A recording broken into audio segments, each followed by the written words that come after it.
What is going on, guys? Welcome to another episode of the Dent Digest Live Show. I hope you guys are having a fantastic Thursday. Little rainy here, little crappy weather, but that's okay. That's what we do here in Maryland. At least it's not snow yet. So we've got a little bit of a different show tonight. You guys know that, and I've been talking about it for a little while, that I've kind of added another element to my business, which is paint protection film. It seems like a couple guys in the industry were starting to do it. And my biggest thing is I was pulling that stuff off to fix some of the dents and sending it to somebody else. Then that customer would call me back and say, he never called me back. So it was starting to make me look bad. And I was like, why am I doing this? Why? Let's just learn how to do it, hire somebody to do it, and do it. And it's been fantastic. There's a bit of a learning curve. There is a little bit of a learning curve, but it adds an element to where you get to have another conversation with your customer and kind of say, hey, we care about your car. It isn't, hey, just give me your money for your dent repair, but I actually care and I want to take care of your car and keep it long term. So it definitely has helped. It's kind of opened a whole nother door in how I approach the customer when they come to drop their car off. And a lot of the stuff we're fixing these days is new. So, it's definitely a new element. It's been really, really good. And the company that I've been using has been fantastic. So we're going to get into that. I don't have any PDR tools this week, so I didn't bring anything with me back from the shop. But I do want to say one thing. I'm going to talk about one of the products that we use today. And you see a lot of guys, wrapping the roofs black on their car and making the roofs on their vehicles black. It always has a texture and never really looks super shiny. It doesn't look really good. But they've got a product, this black. Look at me, you can't even see it, but you can see how shiny it is. I had a customer come in the shop today and we were doing this on a roof. And he was like, is that vinyl? And I was like, no, it's paint protection film that's black. And he goes, I've never seen anything that, shiny and that black. So it's crazy how black and shiny. And I mean, it really, really does a nice job. So that was an element that I thought was super cool, that it's not just the clear film. It's some of these colored films that are in the market. I know like Ian Cordell started doing some stuff. He works with a company called Stek, or S-Tech, they call it, which has a bunch of fashion films with textures and different stuff. And there's Expel out there. I know we had one of the guys on, he has Expel, he uses Expel. But a lot of this stuff is territorial. So when I was starting this journey, I kind of reached out to everybody. Okay. And the guy that I have on tonight is the only physical person that called me and said, hey, what are you looking to do? And we talked for an hour and, I was like, okay, this guy's okay. I didn't feel like I was being sold. I didn't feel like I was being pushed on anything. So let me get him on. Their company we'll get into that in a minute, but let me get him on and go through it. What's up, Jamie? What's happening? How are you? We are doing well. A little on-site training as we speak. We got done with day 2 today. So we got one more day to go, trying to condense some of the learning that I normally would do in 4 days into 3. So not ideal, but we're trying to make it work so that there's certain elements that we can see in someone else's shop versus them coming to our environment, that I can make recommendations and kind of see what they're working with. Because, when they come to my headquarters and see the environment, it's all controlled. So when they then go back to their own space, they kind of don't know what they need to do. And, from that perspective, whether it's lighting, temperature, being able to get the right water source. I mean, literally yesterday, the client brought on he was showing us some microfibers he was going to use. They were fluorescent green. Right away, I said, probably not the best move. Let's take some alcohol, soak it a little bit, and see if it bleeds. Because if it bleeds, that means it's going to bleed into the film. Yeah. Next thing you know, tested it out, it bled like highlighter yellow. So it's these little details that you're able to add into the mix to help them in their own environment. And then the next time around, if you want some advanced training, which we offer consistently, I'll have him come to my place so that we can, go over a list of things that he wants to accomplish and try and chip away at them and get over some humps. So how did you get into this business? Let's start with that first. How did you get into the paint protection film? And then how did you get hooked up with Premium Shield and just kind of roll through the short version? Sure. I'll try and keep it as short as possible. So the two co-owners, Brett and Dave, Dave's mother actually used to be a member of the health club I used to manage. I was the operations manager of 2 locations, and she had tried to recruit me for like 4 years. And when she was moving down with her husband to be closer to the family in Massachusetts, and I was up in New Hampshire, she had just pushed hard enough. I was interested, gave her my resume. I was still happy with what I was doing. Next thing you know, entertaining the idea to be part of a startup company. And at that time, they were a distribution company, but in the background, working on production, creating and starting up their own product line. So next thing you know, I'm relocating from New Hampshire down to Massachusetts. I'm spending 6 to 8 months on the phone trying to learn soup to nuts about the industry that I know nothing about. I don't know anything really about cars. I'm spending an extra 2 to 3 hours at the end of the day cutting kits for another company to get my understanding of what cars are, wrapping, non-wrapping, the body lines, understanding year, make, model, trim level, and really just soaking up as much information as possible because there's so much to learn. And, fast forward to, now I'm in my 11th year with the company. I'm the lead trainer for them. I'm also a national sales manager where I take care of 33 or 34 states for them as far as on the sales side, also some tech support. I try and create a mentorship program for the people I train. And it's kind of like a jack of all trades because there's a lot of other stuff that I do. With going to trade shows and judging for the PPF competition for the window film conference that we have, to lead setup guy for trade shows when we do SEMA. So it's a lot, but it's good to know all those things because PPF is so complex that it's good to have good resources, which is huge, and I recognize that. And it is. I mean, it's. When you originally reached out to me, it was a full conversation of this is what we have to offer. What are you looking to do? Blah, blah, blah. Real comfortable, easy conversation. And the way that you guys package things kind of with your starter pack and all that, it's almost a no-brainer. And then I started doing research on the physical company, what people think, get in the Facebook groups and kind of see what people are saying. And, everything seemed really positive. But we talked 3 or 4 times before I signed up, and it was just easy conversation, no problems. And let me tell you, if you guys are looking to get into this, you should really look into this and reach out to Jamie because the tech support. Let me tell you about this guy right here. Okay, we're fairly new relationship here, but we were setting up my plotter. It was July the 5th.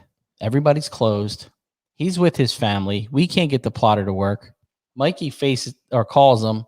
He's like, look, I'm with the family. Let me see what I can do. My plotter is based out of the UK. They don't really use them here. So he's like, I got to reach out to my UK guys. Let me see what I can do. And I was like, Mikey, just let him be. It's not a big deal. We'll figure it out tomorrow.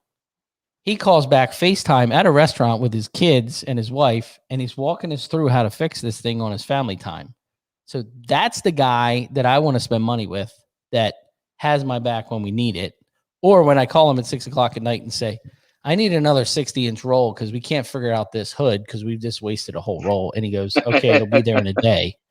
Yeah. So, In 4 me attempts, personally, yeah.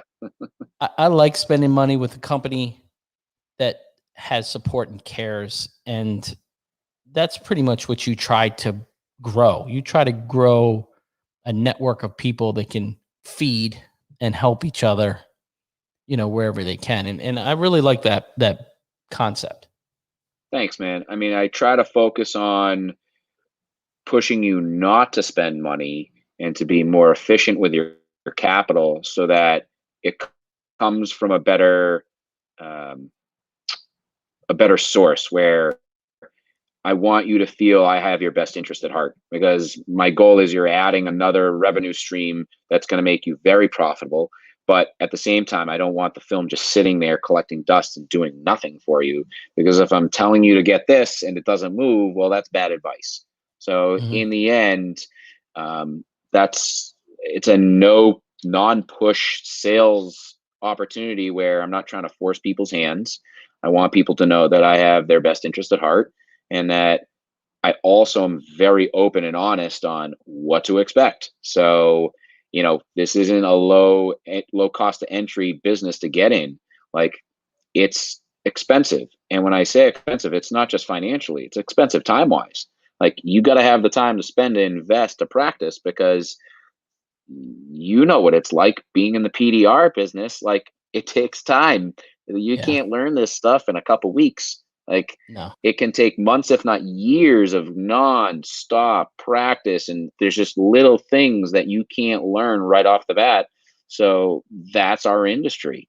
We And it's had great to have the resource. So we had a Model X, Tesla Model X in on Tuesday.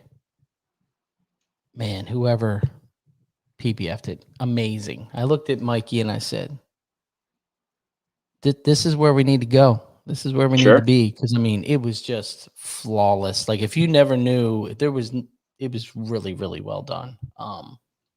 But it's a learning curve. I mean, you told us right from the go, in that starter pack, everything that was included, you're probably going to waste almost all of that. Yeah, at That's least going to be a half. waste.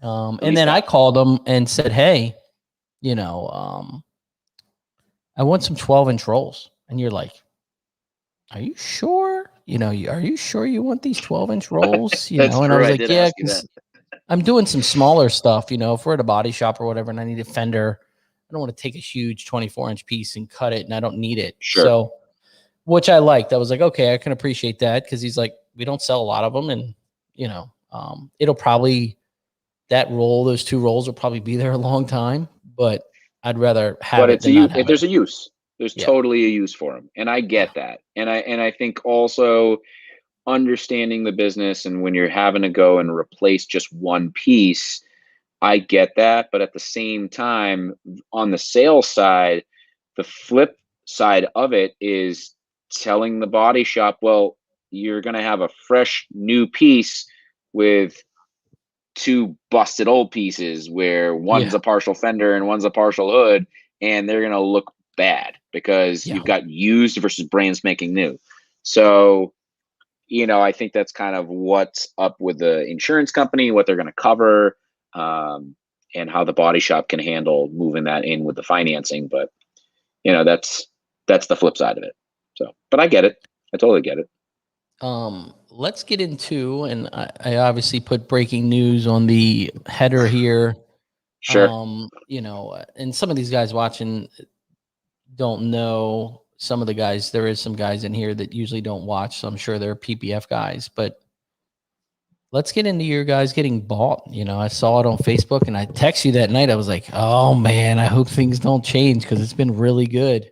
So what happened? Yeah, Let's get into I this. got a lot of messages that were like, "What, WTF? What's going on? Are you still with the company?" And then I got also other ones that are like, "You must have got a fat paycheck, huh?" It's like, nah, man, no financial equity in that company, just sweat equity. So, Yeah. um, so really, what happened was we got Monday morning, so 2 weeks ago.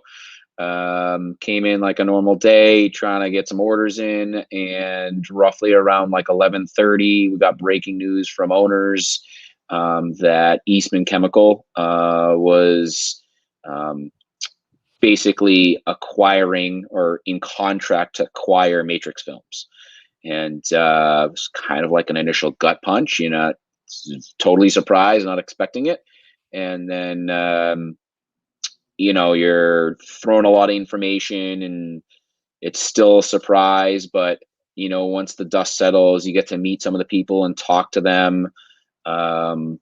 You now are being part of you're under this umbrella of a very large corporation, lot of and they see a lot of value in the culture that we've created under our brand, the quality of patterns and the database we've created, along with the training facility that in the training program that we've tried to create to really get people on board. I mean, our growth has been huge the last couple of years. So it's been honestly amazing to see that someone else so large really recognizes us. Kind of like, we're a small company. It's not, hundreds of employees. And it's amazing to see something like that happen. But also at the same time, like, lots of questions. What's going to happen?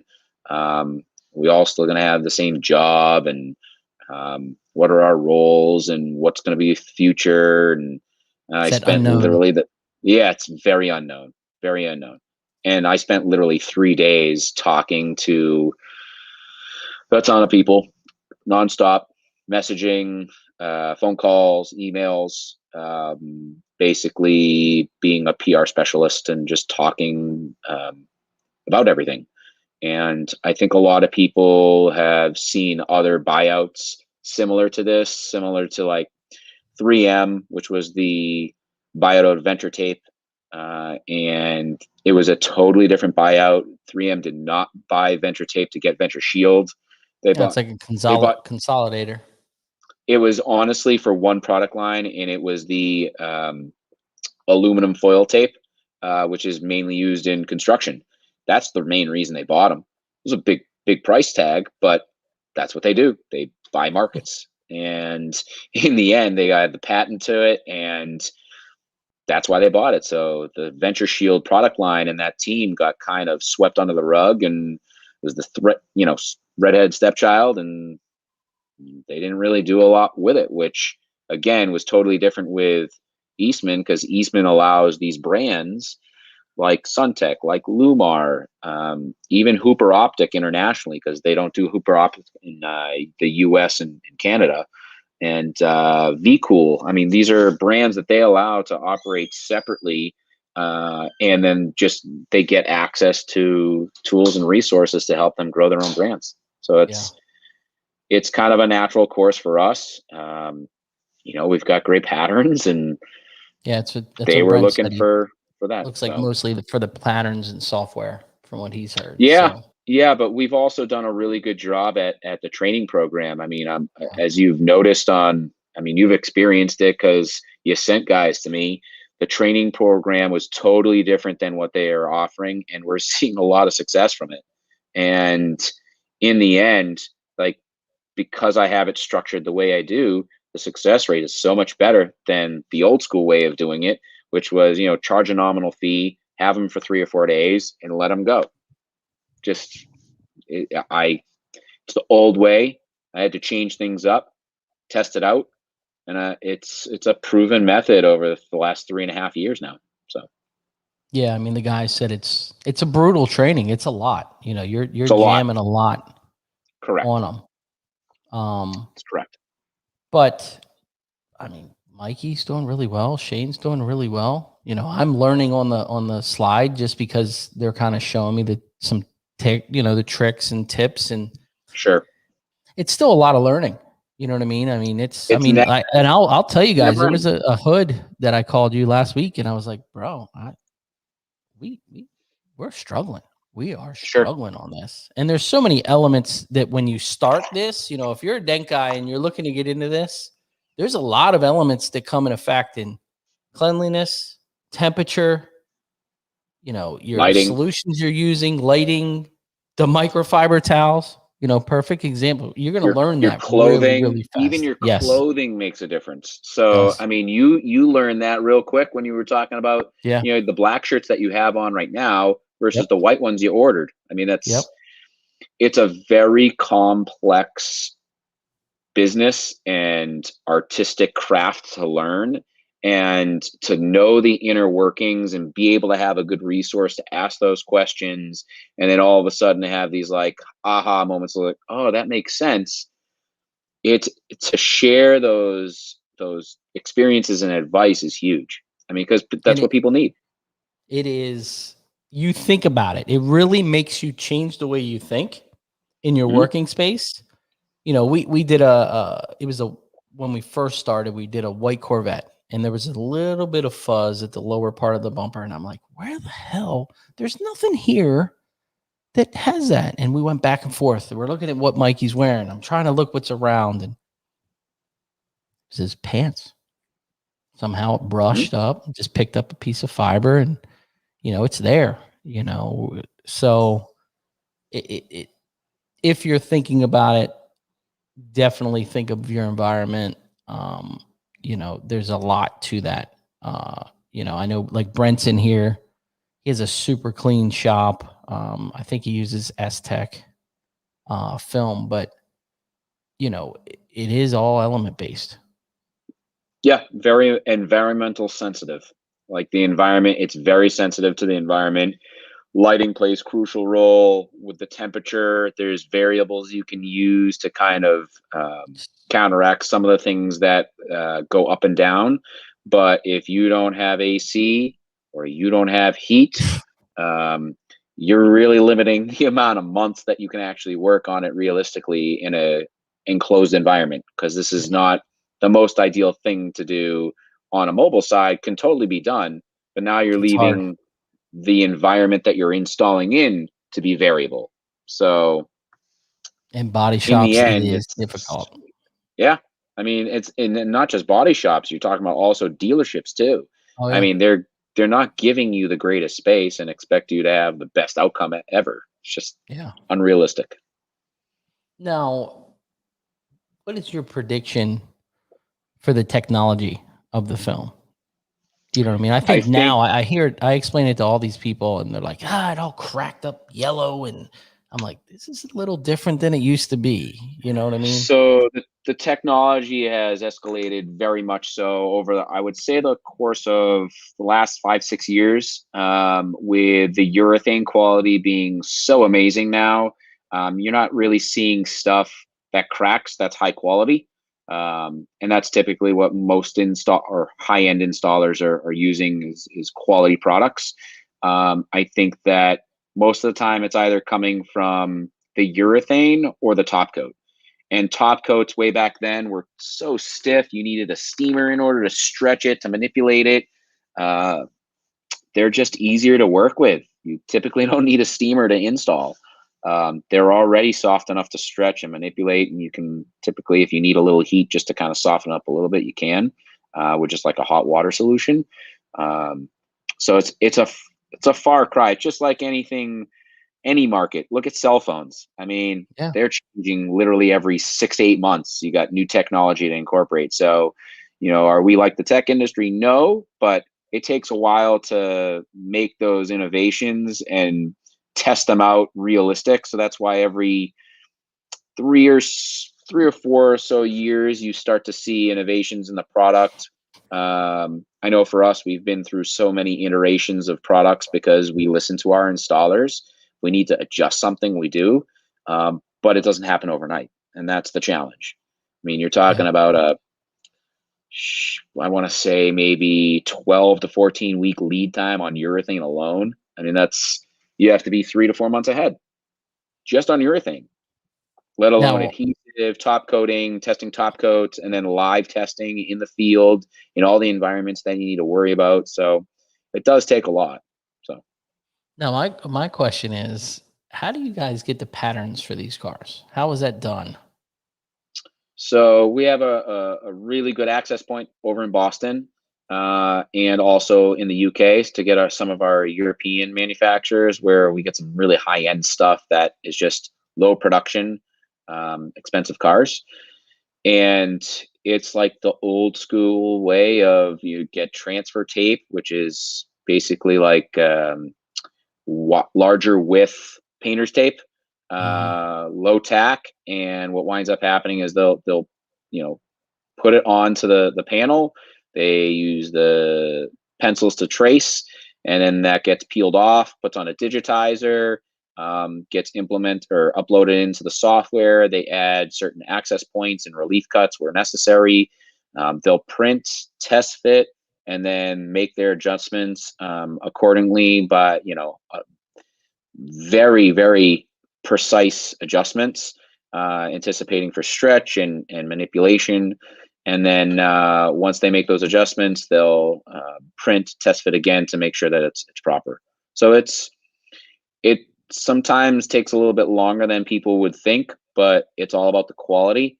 And they've dialed it into being a very efficient process. And our pattern database speaks for it. It's half the battle is access, getting access to the cars and actually knowing the cars. Because lots of times, I mean, the car's panels, like from trim levels, can be the same across the board, but it's mainly the bumpers that are different. Yeah. Which are a pain in the ass. Yeah. It's probably, bumpers and mirrors are your typically the two hardest parts of a car for the most part. And a Dodge hood.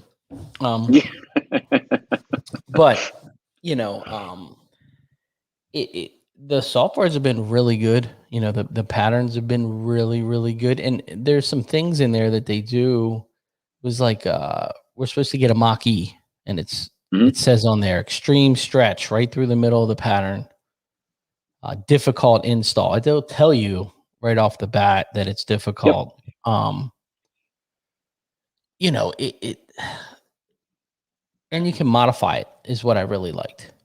So you can move the pattern around. You can modify if you wanted to extend something. Like my mirrors on my car had a carbon fiber cap on them.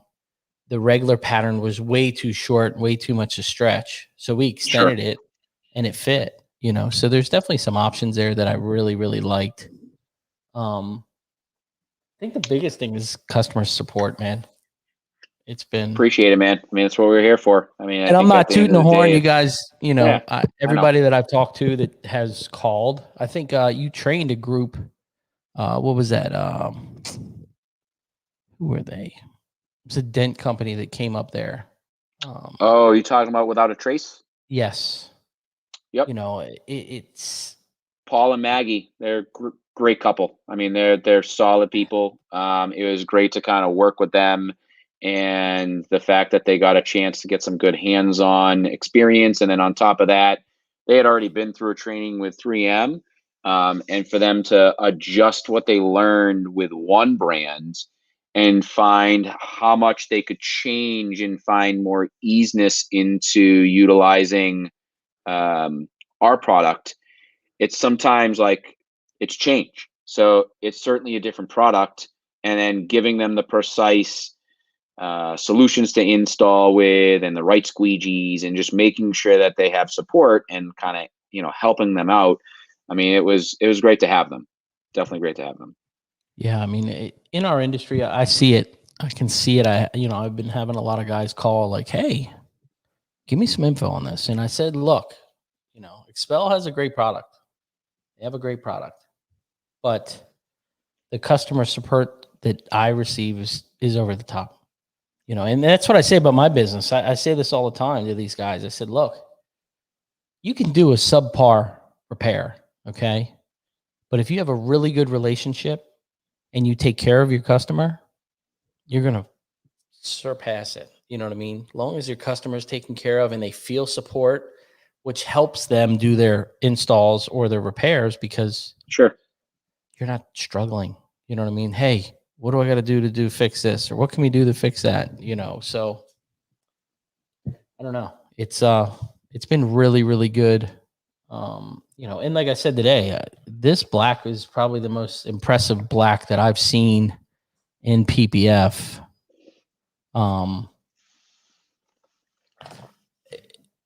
It's crazy. I think the colored paint protection film is kind of a gray area.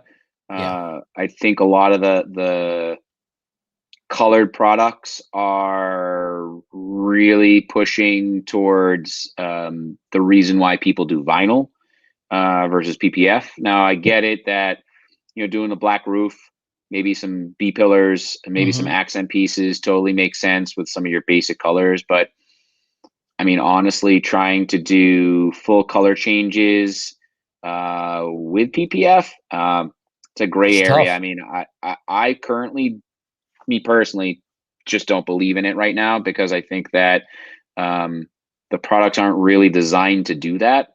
And on top of that, the competition, you're really pushing towards vinyl, and why people do vinyl, and it's for cost effectiveness. They're Yeah. changing the 100%. cosmetic look of the color of their car because of cost. Otherwise, they go and repaint it. Plain and simple. Yeah. So when you start pushing that envelope, and now you're talking about having to do disassembly because it's still PPF and you're trying to tuck things, It's it's a tight. more expensive product. Yeah, it's a more expensive product than vinyl is. And Yeah. vinyl is very, very easy and flexible to work with, manipulate and shrink and heal. It's a totally different animal. Totally Yeah. different animal. So there's a Yeah. lot more labor involved with the PPF side than trying to do vinyl. Yeah. Yeah. Definitely. I mean, it's tight. You know, if you're trying to do a fender, he lost his headphones, didn't he? He gone. See if we can get him back on. You're gonna have to log out and probably log back in. There we go. I There you unmuted go. my act. There we go. Sorry. So, you know, it's tight. I mean, if you tried to wrap a fender in a bumper, I mean, some guys do it, but I also read that there's a lot of times for it to fail. Yeah, You know, because that stuff's moving up correct. against each other. So The vibration, it's going to cause, because of that friction, it can potentially cause the film to release. That's when you're needing to use adhesive promoter in those instances. And again, when you're trying to wrap a lot of those things in tuck so you don't see anything, now you have to take panels off. And again, I think there's a place for it, but currently I haven't seen a product yet that really could be used for a full color change properly on the PPF side. And I got some samples today. I got your tint for headlight film. Yeah, the smoke film is like literally just regular PPF, but it's got a 35% transmission tint to it. So it's installs just like regular clear, except you get that cosmetic look of looking a little different on the headlights, but you don't lose the functionality of those LEDs, which is nice. Now, have you tried this on a piece of chrome, like a chrome trim piece? That I haven't done. Usually you're only doing the smoke on actually something clear, like a headlight or a tail light. Okay.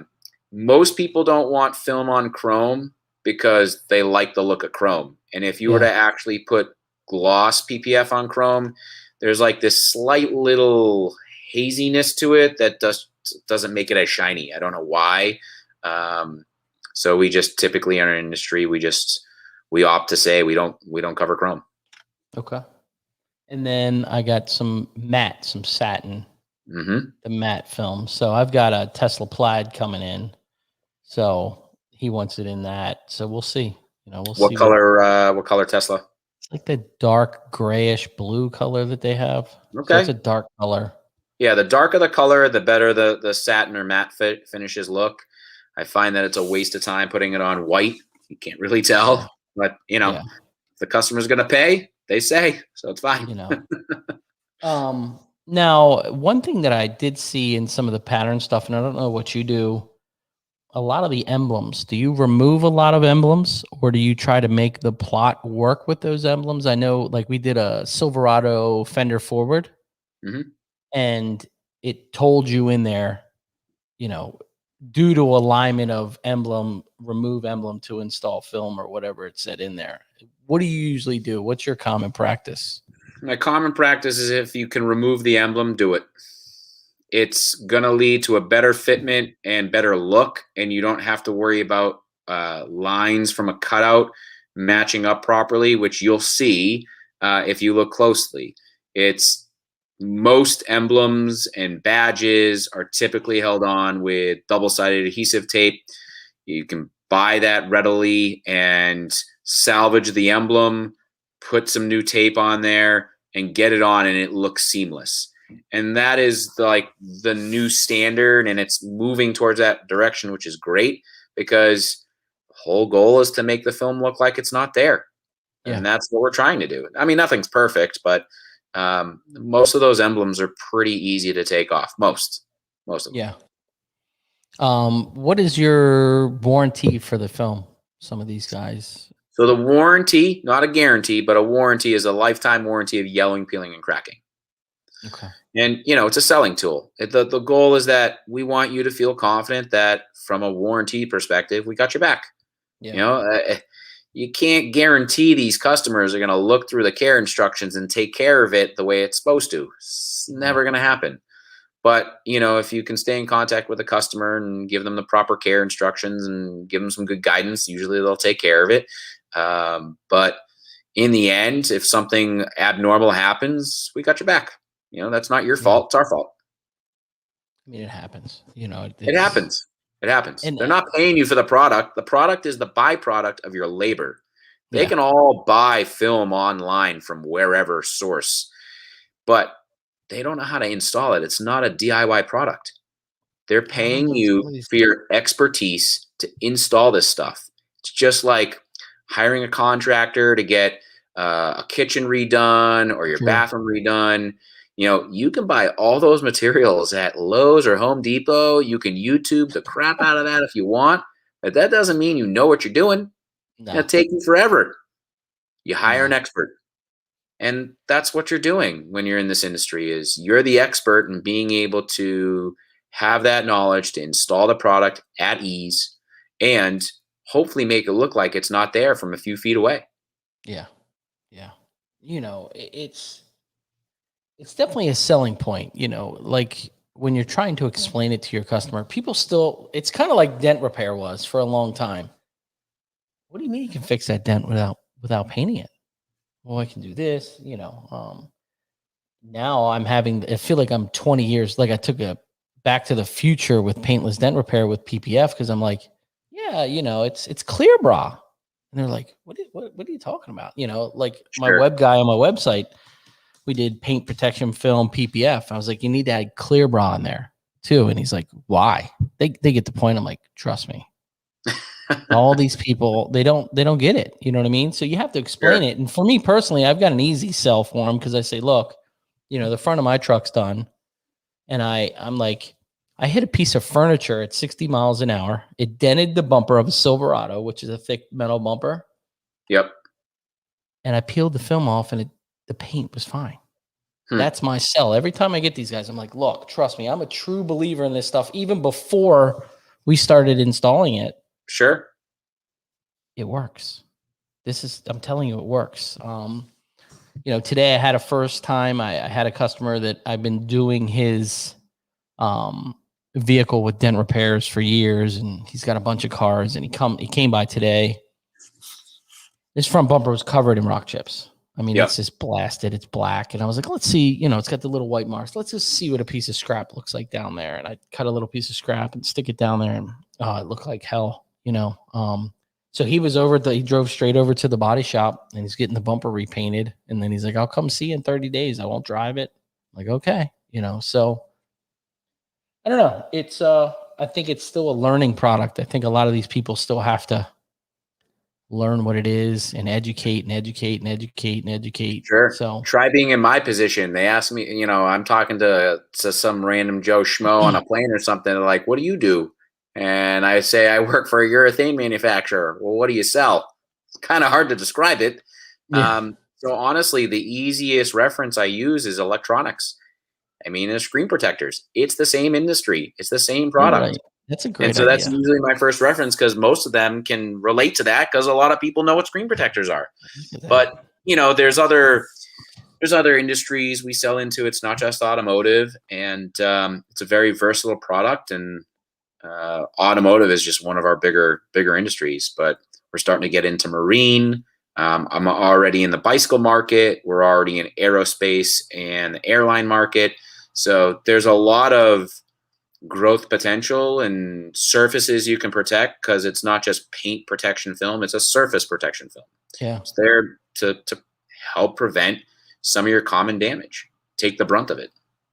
Now, Josh says, is it car wash safe or do you have to detail it? I mean, everything I have here is PPF'd and we wash along, it's Yeah, I mean, I would say I maintenance. wouldn't take it to your normal car wash, because a lot of those guys are low wage and will hit the power washer on the edges. So usually if you're going to take it to a car wash, I would do a touchless. That's probably your best recommendation. Mhm. Otherwise, I'd just take it to a detailer who can give you a maintenance wash, which will be more efficient, will understand how to treat the film, because it needs to be washed and waxed properly, unless you put some type of coating or sealant on there, a little bit easier to maintain. But yeah, your normal, what I call them is scrub and scratch. Those are your car washes that, again, they will destroy your paint and you don't Yeah. realize it, and they'll destroy your film. And it's not like the film won't do its job, but a lot of that stuff is so powerful. And when they take that power washer, an inch or so from the edge, nothing's going to last. No. Nothing. Even your hand will get damaged. So it's, trying to set those expectations, be realistic. The other thing you guys kind of got into was chemicals. So you got into some kind Sure. of a spray and shine and then a sealant. And I bought a bunch. We do kind of, I should have brought some with me, but we do a I little mean, like gift bag for my customers. sure. Every time they come, they get a little premium shield microfiber and a quick detailer and a car soap. The quick detailer smells, if you like vinegar, you're going to love it. It smells like vinegar, but it is by The far, worst. it is badass is what it is. It don't plan on it. You're going to, it's not going to last a long time, but when it's on there, it's super slick. Hmm? You hit bugs, you can wipe it off, super easy. And I have customers that are physically that I'm giving them the little bottle. We wipe the whole truck down or car down when it's delivered. I give them the little bottle and like the little thank you bag. And they come back and buy more. And I'm like, That's the goal, shut man. up. I wasn't expecting to sell this stuff. You know what I mean? It's, so it's the other thing we do is we seal it with your sealer. I don't know if you want to go into that after we do the install, wipe it with your sealant and then deliver it. Do you want to get into that a little bit? Well, all you're trying to do is really just seal the film because it's porous. So kind of like your skin. If you don't take care of it, you don't take a shower, yeah, you're gonna smell, you're gonna be dingy. So, if you're washing the car and the film is porous, you want to seal those pores, kind of lock them in, and that's what the sealant's for. The sealant's good for like 4 to 6 months. And then anytime you kind of wash the car, get it clean, that's what the whole point of the quick detailer is, because you're rinsing off the surface, add that quick detailer to add a little extra. It's almost like a topper, but it's temporary. And in the end, it's going to help keep that surface slick from all the elements, while the rest of the stuff underneath is going to take the brunt of the damage as you continue to go upon your way and do your thing and use your daily driver.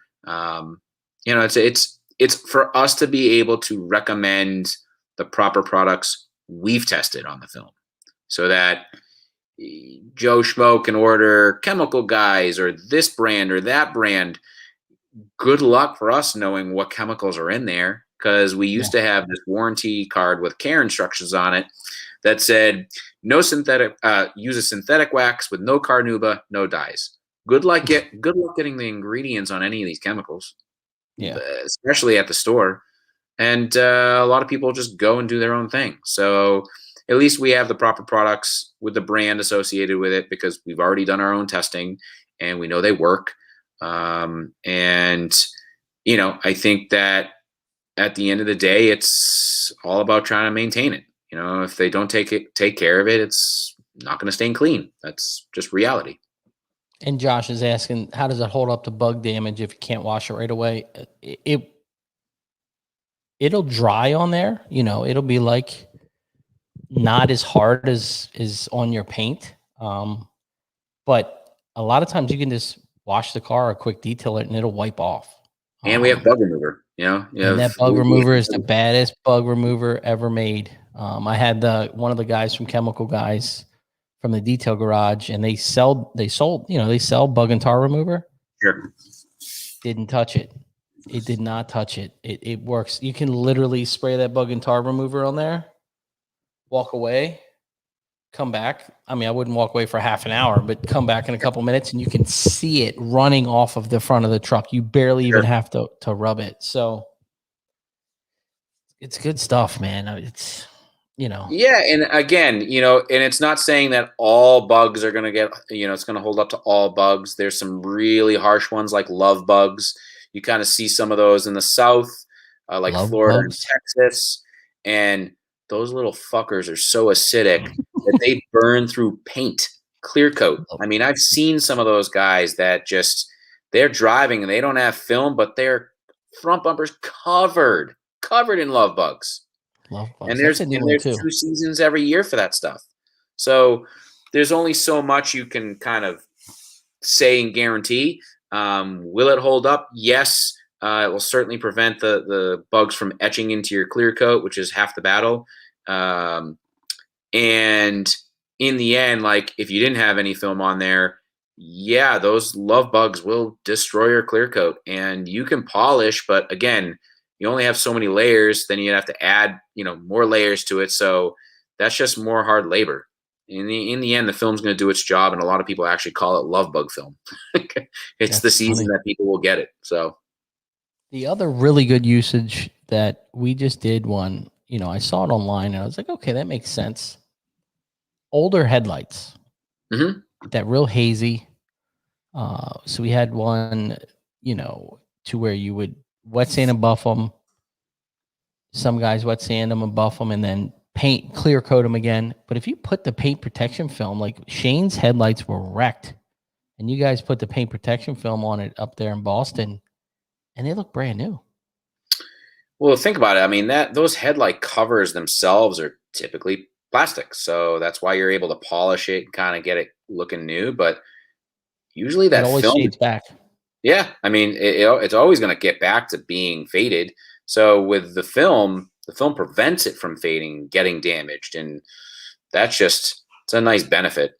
The only flip side with headlights is like technically headlights, putting film on it, any kind of film is illegal. You're not supposed to put anything on your headlights. But reality is no cop is going to pull you over because they can tell you have a clear paint protection film on your headlight. Because it's impossible. So at the end of the day, yes, it's a gray area. There's a few cars that are out there that it is high risk, where it's like a 50% chance you're actually going to pull the clear coat off the headlight. Yeah. And that circles around Porsche. I think it's one of the 911s and the Boxster specifically, where it's like a 50-50 shot. You do have the potential, if you have to reposition that headlight film, you could potentially pull the clear coat, and there's no coming back from that. That's a headlight you have to replace, which sucks. Yeah. Yeah. It's and I've been using it for Paintless, Sure. So I do a ton of Porsche. Underside of the hoods are painted. Tesla, underside of the hood, painted, no liner. So what do? You're going to scratch it up? No, you're going to pick this up.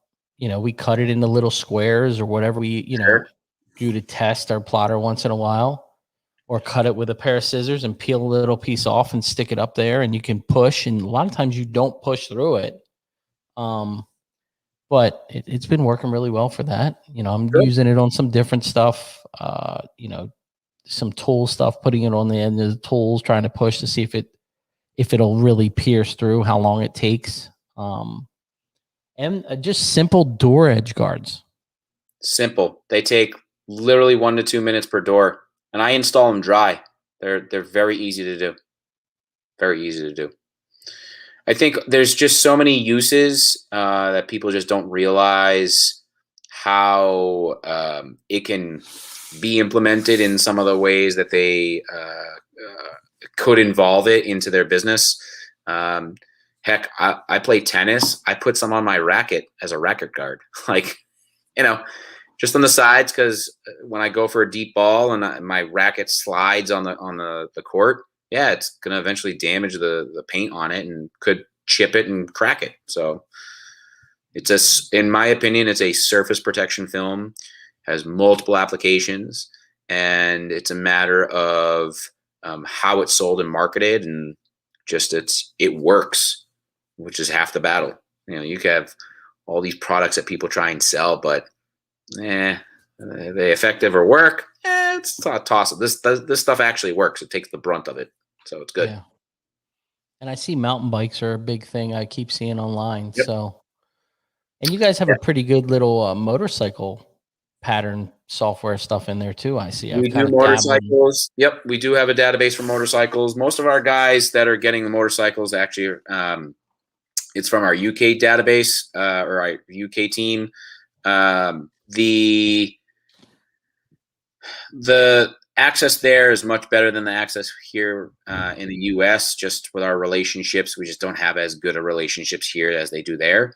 But it's nice to have. I think that there's maybe a handful of brands that it's truly valuable to put it on, because there's more paint than there is plastic. And when you're dealing with like a BMW tank or a Harley Davidson or a Buell or an Indian, like they're bikes that are expensive, but also have panels that are painted that are worth covering. And in the end, it actually takes you the same amount of time, but less film to do like a normal bra on a car as to do a motorcycle. And it's just because there's so many little pieces, it's more time consumption than anything. So, yeah. Anything else you want to go over here? I mean, I think we've covered a lot of stuff. I've been happy to be able to have a better understanding of the PDR world, and it's so synergistic with you guys because you have a better understanding of a craft and the artistic advantage of learning something and spending years at like bettering that craft, which is what people pay you for, is your years of experience to be able to do it efficiently and understand that it doesn't happen overnight. And that's a hard thing for me to try and portray and explain to people when they're inquiring about adding this service to their profit center, when they're used to doing automotive detailing or window tinting or vinyl or other services. And it's an honest conversation, and they're just looking to spend a short amount of money, add the service, and then boom, think they're going to be off and running. And it's anything but that. Anything but that. It is a grind, and it's a learning even for me. I'm a 20-year paintless dent repair tech, brought on PPF, and it's a straight learning for me to pricing. Sure. It's trying to price it correctly. It's kind of like me asking you to price a dent repair. Sure. Like, I don't have a clue. There's so many variables. Well, there's a bunch of variables in this too. So sure, you kind of learn on the run and try to stay in your market share of competition of where the pricing is, so you're not completely blowing yourself out of the water, but you're not the cheap guy. Correct. I like being able to charge a reasonable charge. I don't think if you overcharge, I get it, make good money. There's nothing wrong with that. I think people should be paid for what they're worth. I also don't think you need to undercut and cheapen the market, which then winds up being, race to the bottom. I'm not for that. And then two, I think overcharging is, I'm sorry, just not good for the market and not good for the consumer. Because at the end of the day, we maybe have 8 to 10% penetration rate in the new car market. There's so many other consumers that are just not interested in doing this because it's too expensive for their budget. Yeah. And I get it, but there's also a reasonable fee too. there's good pricing and then there's overpricing and underpricing. And, through coaching and trying to give you good ideas and adding value. And the goal is to make a minimum of $200 to $400 per hour. Good luck making that kind of money in some of these other businesses. It's, I tell people it's like lawyer money. I mean, Yeah. it's a great living. And if you can make that kind of money, that's something that you can make a living off of for years. And that's my goal. It's been good. I mean, I'm happy. There's been some learning curves and stuff you just don't know. You know what I mean? Sure. I looked at this thing. I said to my wife a couple weeks ago, I was like, we didn't know. We got to know business. We didn't know. You know what I mean? You're just kind of diving in, and you gave us a direction and gave us an idea, and some of that other stuff you just have to figure out on your own. You just figuring it out what works for you, what doesn't work for you. But no, it's and if you guys are interested in your Paintless Dent guys or using another company, I'm telling you, and I don't know if it's because this is the only film that I've used, but it doesn't matter. The customer service, man, it's been fantastic. With me being in Maryland and you being in Boston, 2 days, the film's at the house. It's been really, really good. So my pleasure, man. Glad to have you guys on board. It's tough, definitely a learning curve, and you've been open to listen and ask me questions as much as you can, and I'm willing to give you as much advice as I can. And there's so much stuff in this noggin of mine that as long as people are willing to listen to the diarrhea of ideas I've got, I'll continue to share it with people and help them grow their businesses and help them make money. That's always my goal. And it is, because I think it was like Wednesday last week, and I try not to call this guy. I'm a problem solver. I try to figure this shit out on my own, but it gets to a point to when I was looking at Mikey and I look at Shane, and both of them are ready to quit, and there's a trash can over there full of film, and I was like, dude, we got a real problem. And it's the first time we've called him. The whole time we really had a major issue. Yep. And can you talk to Mike? No problem. I was like, look, dude, he's about to quit. We got $1,000 worth of film on the floor, and we still need to get this truck done by tomorrow. So help us out here. So I coached him through it, told him what he should be doing, told him what I thought was going on. And then I offered my services. I could do a FaceTime with him if he wanted to during the install. But like I said, take a break, walk away from it for a little bit, and then cooler heads would prevail. The goal was to keep the hood on the car, not off the car, and kind of coach him through the process of why I recommended certain things and why certain things were happening. And so I think it only took 2 more attempts. So, it's all about just sometimes talking it through with someone else to understand that, like, oh, this is the best strategy. I've had guys go through a whole roll just on one hood. We did. We did. That is the type of stuff that great installers come from, because they're willing to burn through $1,000 in material to get the job done right. Not just, all right, well, I'm just going to send it anyways because it's on. And that's the quality we look for.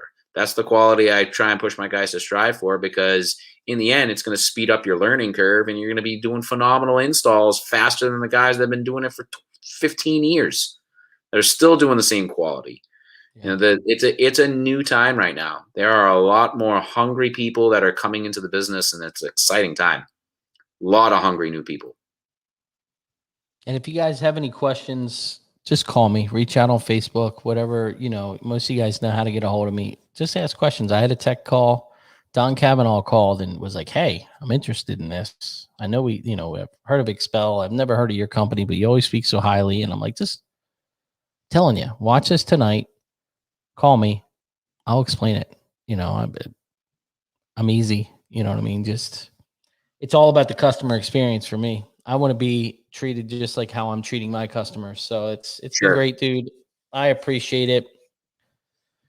You have a great night. You're in North Carolina? North Carolina, yeah, Asheville right now. Yeah, it's beautiful. I had some rain the other day, but yeah, I got one more day here with one of my distributors, trying to kind of show them the ropes on how I'll run an on-site training, kind of give them my spiel and how I run the program, because they're going to be an extension of me in Tennessee, which is nice because they got a good central location to cover several states to help me, and that's half the battle. Is I'm only one person, so it's more feet on the street, more people that I have trust with that are going to help us promote, the expectations, the standards, and just the quality and service that I try and provide to everyone. You've tried to call, and I'll take the call. I might be in the middle of something, but if it's important, I'll take the call. And if I gotta call you back, I'll tell you I'll call you back. I want everyone. Shane said it. Yeah. Shane said he's close to what your phone does. I'm like, what do you mean? He's like, he's on the phone the whole time. He's teaching. He's like doing this. He's texting. He's sending pictures. He's doing this. He's like, he's close to what your phone does. He's like, I'm like, yeah, it's part of the job, dude. It is what it is. Yeah. And that's the thing, is it's a business to business relationship instead of business to consumer, where there definitely should be a separation between the consumer and the business. But business to business, your business can sometimes rely on my advice or my expertise or something I need to help you out with. And if you're working, then I'm working. So if there's something that you need and I can get it for you, I'm going to do it. And it could be just as simple as my cut code didn't work. I literally can take my phone or go on my computer, look it up on Google Docs, boom, grab it, text it to you, done. Might take 5 or 10 minutes, but it's the least I can do to try and help you, finish whatever you're doing. Yeah. How can people find you? You can find me on Facebook. You can reach out to me on my cell phone, email. I respond by everything. I'm Jamie at premiumshield.com, JAMIE. And you can call my cell, man, 603-231-9739. And then if you guys feel more comfortable going through Ryan, reach out to him. And then he can share my info, and I give you full confidence of sharing my contact info with people if they're interested. And I'm here for advice. There is no pressure. If you guys just want to ask me questions, I don't care what film you're using. Even if you just want to know what kind of solutions I recommend or tools or whatever. I talk to so many people that I don't even sell to, that it's just about networking with people and trying to help move the needle for everyone. And it is. It's funny because when you called me, I was like, I don't even remember filling anything out online. I was like, I filled out so much shit for every company out there. And I was like, okay. When we were talking, you sent me the email and I'm like, all right, I got to look this company up because I don't even remember filling the form out. But, there was a local guy, Brian Rice. He uses your product over at Polish of Perfection. So I knew he's pretty picky with his products.